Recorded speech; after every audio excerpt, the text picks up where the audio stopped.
series, which we are calling Our Future on the Ballot, in which we talk with candidates for office from across the country, a wide variety of offices, a wide variety of candidates, the key theme being that everyone is really, really interesting. So today, we are joined by Mike Siegel, who is running for Texas's 10th congressional district. Now, this is a sprawling, gerrymandered district that spreads all the way from Houston to Austin, covering a bunch of rural counties in between.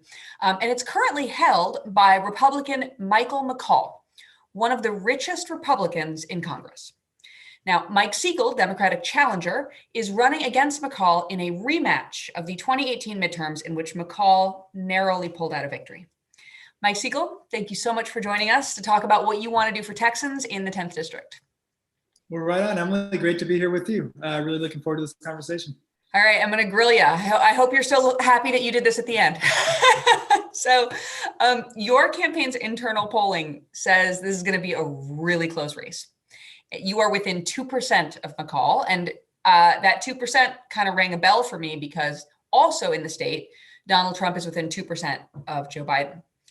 So what do you think has changed in the last 2 years that makes a candidate like yourself suddenly much more viable in Texas? Well, right on. We've been doing the work for now. It's almost 4 years. I liken it to climbing a mountain like Everest. You can't do it in a day. You have to establish a base camp first. And in 2018, when I ran, I was inspired by this resistance to Trump. Michael McCaul was co-authoring the Muslim ban, presiding over the family separation policy. And even though he'd been winning his races by 20 and 30%, I felt like if we built a strong coalition, we could challenge him, maybe even take this seat. And without a lot of outside support in 2018, we mobilized over 1,000 volunteers, narrowed his margin of victory from basically 19% in 2016 down to 4% at the end of 2018. And we're back to finish the job. And our key to victory is basically organizing. I've been a public school teacher, a civil rights lawyer, but in every context I've worked, I've been an organizer. I was a teachers union organizer. I was a movement lawyer, fighting basically racist police policies, and part of the city of Austin city attorney's office, where we sued the governor, built a statewide coalition to fight an anti-immigrant law. And I've brought that organizing ethic to my campaign. And so this is a movement now. We're fighting for the Green New Deal, bringing together labor organizers and environmentalists. We're fighting voter suppression. We're fighting racism in places like Waller County, where Sandra Bland was killed by racist police there. I mean, we've built a really intersectional coalition that's able to make hundreds of thousands of voter contacts every month. And on top of that, we've proven that this is a viable race. In 2018, when I would make phone calls to donors, they would say, "Oh, you seem like a very nice young man, but you don't have a chance in heck of winning. I'm going to give Beto a check instead." But now it's like, hey, we're a battleground race. Actually, we've got another poll showing I'm within 1 point this last week. So it's very winnable. We can replace one of the worst Republicans in Congress and not just elect a Democrat, which obviously is important, but a progressive Democrat, someone who's fighting on the issues that matter most to the people here.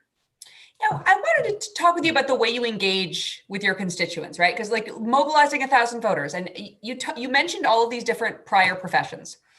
The key theme to me being that these are listening professions, right? An organizer, a teacher, a movement lawyer who, has to recruit ordinary people to be plaintiffs to make a difference in the law. I'm wondering if you could talk about how that has impacted your style of engaging with your constituents and what makes you different as a candidate because of that background. No, certainly, especially the teaching background, right? And when you go to rural Texas, these counties, which are predominantly Republican, but you say, hey, I was in the classroom, I taught 3rd grade, I taught 5th grade, I taught 8th grade. And it really resonates with people. A lot of the Democrats out there are retired teachers. And for me, the key is in this basically very diverse district in terms of the types of voters. You got the urban, the suburban, and the rural. Even though I'm a strong progressive, when I talk about issues like Medicare for all, or Green New Deal, I have to start these conversations where people are at. So that means when I go to the rural Fayette County where there's a coal plant, I don't say hashtag Green New Deal, let's go. I say, let's talk about the water quality. That coal ash that's piling up outside the coal plant is polluting your groundwater. It's leaching arsenic into your drinking water. What can we do about that? All these frackers that are across the district with basically no oversight, and you get that water bill that has all these chemicals in it. What can we do about that? What can we do to create accountability? And then in terms of the suburban area in Houston, again, this is an area where a lot of people make a living in the oil and gas industry. The Green New Deal is scary for them. But at the same time, we've had 500-year flood events in 5 years. in that area, with Hurricane Harvey being the worst. And so people are ready to talk about what can we do to address climate change. And so what I've found is this mix of, meeting people where they are and like you say, listening, but also advocating for progressive solutions that actually meet the scale of the crises we're facing has been very effective in terms of building this movement. I'm getting big Aaron Brockovich vibes. All right. So you also mentioned the sort of the criminal justice resonance of your region and your campaign. And I want to delve into that with you. So your district includes the county where Sandra Bland died, and it also includes the county where Rodney Reed is sitting on death row. Your opponent has embraced a law and order message that I think we've seen a lot in past decades. Perhaps this is an extreme degree to which he has embraced the law and order message. But I'm wondering if you could speak to what's going on with that conversation, and also why your vision for criminal justice will speak to more Texans, or should speak to more Texans than his. Thank you, Emily. Yes, this is an historic district. I mean, Prairie View A&M University, an historically Black college, is in Waller County. And that's where Sandra Bland was killed, in Prairie View. And this is a university that has 10,000 African-American students. It was built on a former slave plantation and has an amazing history of fighting for social justice. I mean, those students had to win a Supreme Court case in 1971 to earn the right to vote where they attend school. The local officials were saying, you're not residents, you can't vote here. And so if you're a college student who's voted somewhere else other than home, you can thank these Prairie View students. And there's this long history, fighting to get Rodney Reed off of death row, fighting for justice for Sandra Bland. There's an amazing organizing history in this district. Unfortunately, Michael McCall is tapping into the worst racist sentiments. He kind of put forward this constable from the county of Waller County to basically film this ad against me, saying I'm dangerous for Texas because, for example, I've marched with the movement for Black Lives. Or as a civil rights lawyer, I've sued cities to stop policies that criminalized young Black and Latino youth. And he says, I was protecting gang members. No, I was standing up for civil rights and to stand up against racial profiling. But he's tried to kind of fall in line with this Trump divide and conquer racist rhetoric. And so we have to push back on it. And to me, this message of common decency really resonates. I don't think even more moderate Republicans want to hear these hateful racist messages. And one way I've dealt with it is really, to do it alongside my wife. So I married a Nigerian American woman who I met as a public school teacher in 1999. She and I are raising two children who are 5 and 8, who have mixed, European and African heritage. And we're fighting for a better Texas. And when you look at the idea of George Floyd dying, being killed by a racist police officer because he tried to buy something with a counterfeit $20 bill, it really resonated for me because my daughter is a Girl Scout. This spring, before COVID shut down the state, she was selling Girl Scout cookies and actually was paid for her cookies with a counterfeit $20 bill. We didn't know this until later. But this bill was on my desk when I heard about the story of George Floyd. And it just makes me realize, it's like, well, if I had gone to the store and taken my daughter's bill and tried to buy something, would they have called the police on me? No, of course not. It would have been laughed off. It would have been like, oh, sir, you must have made a mistake. Or did you know this? Oh, do you have another bill? And so it hits home for me as someone who benefits from white privilege and knows that I wouldn't face the kinds of risks and terrors that the Black community faces. But also as a father who's raising 2 Black children in Texas, I need to fight for a Texas that's safe for everyone. And to me, we can't be scared of this defund the police, attack from the right wing. To me, we're fighting for public safety, right? And so what does public safety mean? It doesn't mean that the only solution to an emergency is an officer with a badge and a gun, someone who's been through a 4 or 6 month police academy, who's not trained in conflict resolution or mental health, responses. We need a holistic solution. In the same way that as a school teacher, when you have a child who comes to your classroom, it's not enough to have a good teacher because they need to be fed. They need to have food at home. They need to have a good night's sleep. They need a roof over their heads. They need a mom or a dad or guardians who can give them time, who are not so busy working 2 and 3 jobs that they can't support their children. You need a holistic solution to educate children, and we need a holistic solution to fight for public safety. And so to me, as a progressive, what I've done is refuse to kind of fall for the traps that the Republicans are trying to set, and to say, yeah, we are fighting against racism and the institution of racism that goes back 400 years in this country that persists in these kind of Jim Crow tactics that they use in Waller County, unfortunately. But we're going to present a positive vision for how to achieve public safety, which is a comprehensive safety net and of course, not suffering any sort of racism to persist in our police forces. So that's a little bit of how we're responding. Hmm. So speaking of holistic solutions and like the needs that everything feeds into public safety, right? Like every meeting people's needs is all part of the net that people need in order to build safer and more prosperous communities. And I want to talk to you about Medicare and medical coverage because Texas has the highest number of uninsured people in the nation. 12% of people were uninsured even before COVID-19. And that may have shifted during the pandemic, but still it's staggering. Why do you think Medicare for all? I mean, I understand you to think Medicare for all is the best solution to this problem, but tell us about why. Well, yeah, Texas is the least insured state in the union. We have the highest maternal mortality rate in the country, especially for African-American women. It's so dangerous to give birth to a baby in this state. It's obscene. And as the wealthiest nation in the world, we should be able to guarantee health care for everyone. And I'll tell you that in the Democratic primary, that was an issue kind of mirroring the presidential primary. Do you support Medicare for all or, some other solution, a public option? But during this health pandemic, I mean, this is the perfect time to be fighting for universal single payer healthcare. Right now, our ability to get treatment and to get a COVID test is not just a matter of personal health, it's a matter of community health. We're only as healthy as our least insured community members. And in Texas, not only do we have absurd lack of insurance and coverage, we also have closing rural hospitals. We've actually lost 3 rural hospitals in the Texas 10th in the last 10 years. And that's because the Republicans are refusing to expand Medicaid. Texas tax dollars are expanding Medicaid in, I think, 39 states at this point, but we're not accepting those resources here. Let me clarify what you said. So that the dollars paid by Texans are being redistributed to other states to pay for their Medicare for all, but because Texas isn't expanding Medicare, Texans aren't getting any of that money. Is that right? Yeah, no, Medicaid expansion under Obamacare requires a state to match the dollars, one for one. And so instead of matching the dollars to expand healthcare in Texas, our federal tax dollars are helping you have expanded Medicaid where you are. And it's part of this absurd thing where the Republicans, they don't want us to believe that the government can solve problems. That's why they're attacking the Postal Service. That's why they're attacking public education. That's why they're attacking public health, because they want us to believe that the market is the only solution. And of course, there are some times when the market is not the solution, where the government needs to step in to make sure everyone has the basics in life. And healthcare is certainly one of those areas. Mm. Well, speaking of, you touched on the Postal Service. I would like to sort of follow that thread into the voting situation in your state. Voting rights are obviously a major issue in this election.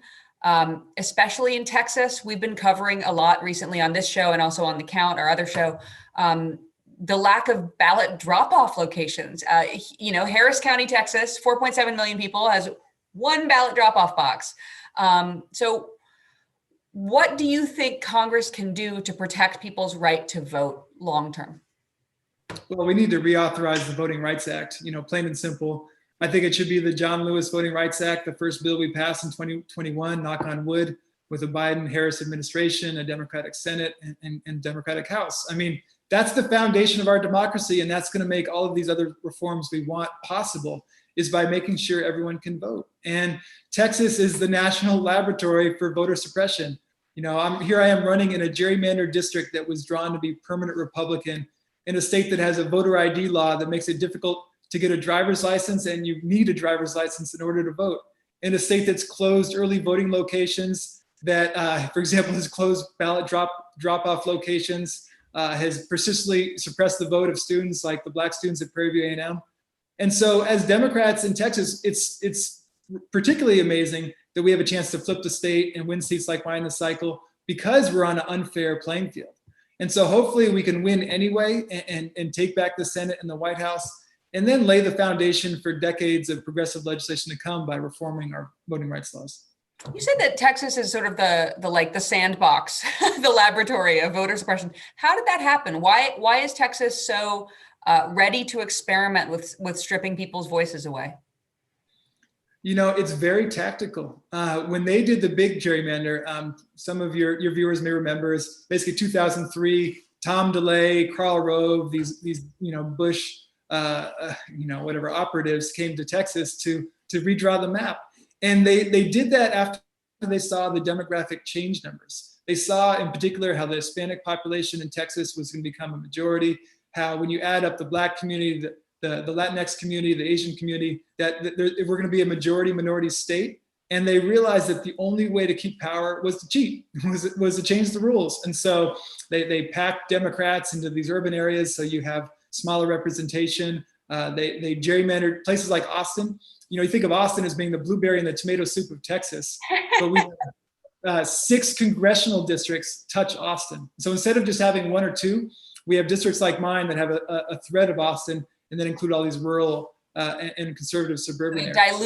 Dilutes the blueberry. It's blending the blueberry into the tomato soup, which sounds awful, by the way. Exactly, but it's extremely tactical. At the start of 2019, they said they were going to purge 95,000 voters from the voting rolls. They used bad data, and surprise, it was predominantly newly naturalized Mexican American citizens, people who had gotten their citizenship in the last 10 years. And so they know exactly what they're doing. Every step of the way, they're trying to prevent us from taking the state back for Democrats. But I'm hopeful that 2020 will be the time we turn the tide. Yeah, I want to talk to you about this. We're getting to the end of our time, but I don't want to miss out on this topic, which is your opponent has supported Trump's agenda with 95% of his votes in Congress. But I'm interested to hear what you think. Like you said, Texas is tomato soup. It's a Republican stronghold, or it was. But what do you think, what effect do you think Trump's presidency and personality has had on the politics of the Republican Party in Texas? Well, I think the first thing they've done is they've gotten us, the Democrats, the left, extremely excited, so that we've been working extremely hard for the last 4 years to register millions of new voters, to compete in races like mine, where previously Democrats hadn't even really fielded a strong candidate. And so on one side, we've got this surging Democratic Party that's doing everything from running for school board races, state house races, Congress, Senate, and basically all the above, right? Everything from dog catcher on up. But on the Republican side, you basically have these more moderate folks that are, the business class style Republicans that like the fiscal conservatism. They don't want to spend too much in taxes to fund public services, but they don't want to be associated with the racism. They don't want to be associated with the sexism, the attacks on the immigrant community, calling the Black Lives Matter movement a bunch of rioters. I mean, they don't want to be associated with that. And Trump has made these dividing lines so crystal clear, where how can you support Trump if you don't believe in his racist policies? And so I think it's created this window of opportunity where then we can talk about other issues where Democrats are also leading with the majority of the country. Healthcare. Everyone thinks we should have healthcare, public education. I mean, we don't have to talk about a Green New Deal to win over these moderates, although I think we should also talk about that. We can just talk about, hey, should you be able to see a doctor without having your pre-existing condition bar you from coverage and things like that. Everybody's got a pre-existing condition. I'm convinced there are no people out there, given that pregnancy is now defined as a pre-existing condition. Who doesn't have a pre-existing condition at this point? And COVID-19. I mean, millions of Americans now have that pre-existing condition. Yeah, indeed. All right. Well, we are almost at time. Is there anything you would like to share with our viewers about, voting, early voting, your district, how to vote, anything like that, any words of wisdom? Well, 3 weeks of early voting. Today's the 3rd day, so definitely get out and vote. We have an amazing opportunity in this district to get out one of the most conservative, right-wing Republicans, someone who takes millions from corporate PACs, who is aligned with the most racist forces in the state, and not only elected a Democrat, but a progressive Democrat, someone who's fighting for social justice and social change. So I really appreciate this opportunity, Emily, to chat with you and look forward to talking again. Mike, this has been very illuminating. Thank you so much for joining us. This has been another episode of The Briefing. Oh, wait, you know what? I can't stop with it. I can't end without covering this. I'm so sorry. I just learned that you're a huge sci-fi nerd. I am also a huge sci-fi nerd. Last question, what's your go-to? What is the book or series what is the thing everybody should see if they love sci-fi? So I've been rereading the Dune series. This is what I do after I put the kids to bed. I sit on the couch. So I'm on book 6 of my reread of the Dune series. But yeah, no, I love sci-fi. I read the Game of Thrones. I like a lot of it. It's nice to unwind, think about a different kind of reality, and also there's always some real human stories that are woven into the science fiction. I appreciate the Dune plug. I'm going to have to delve back into Dune. I think that's a really good idea. All right. That has been our episode of The Briefing. This has been our Future on the Ballot, our ongoing series. Full episodes of The Briefing are available as a podcast on Apple Podcasts or wherever you prefer to procure your podcasts. We are going to be live again today at 2:00 Eastern to talk about how prosecutors can protect reproductive choice. Fascinating topic. You can follow the Appeal News on Facebook. You can follow the Appeal on Twitter for the latest news. I'm Emily Galvin on